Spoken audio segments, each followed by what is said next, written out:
Hey, welcome back to another video of What's Brad Doing Now. In this episode, I'll be showing you how to make your own keyboard tray using brackets I found on Amazon. Let's jump right into it. I'll leave the link in the description for this keyboard bracket I found for $17. The kit includes these 2 keyboard tray slides, 4 small brackets, and 4 big brackets. Here's the screws that are provided. The big brackets allow you to adjust the keyboard a lot lower than the small brackets, so it all depends on what fits your needs. The main tool that will be used is a circular saw. I'm going to start off by measuring a 27 by 14 inch square out of this scrap piece of melamine panel. You could find these in the shelving aisle at most hardware stores in all sorts of sizes. Using a level helps get a nice straight line.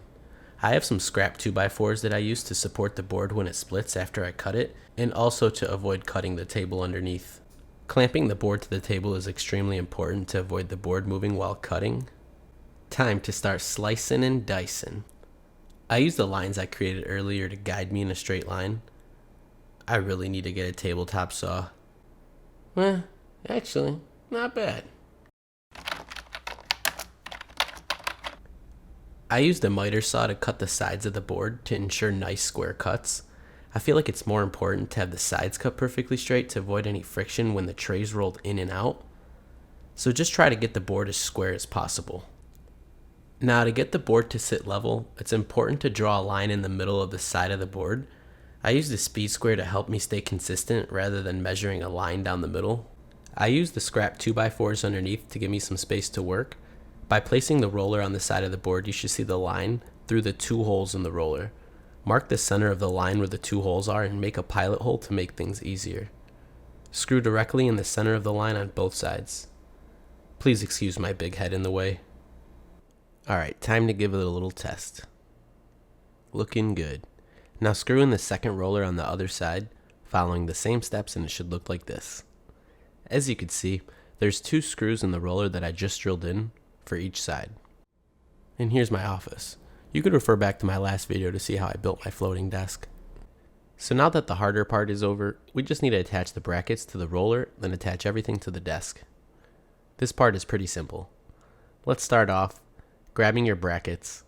I chose the short ones as mentioned earlier. I like how these brackets were designed with the pre-drilled holes to allow you to choose the perfect height that's right for you.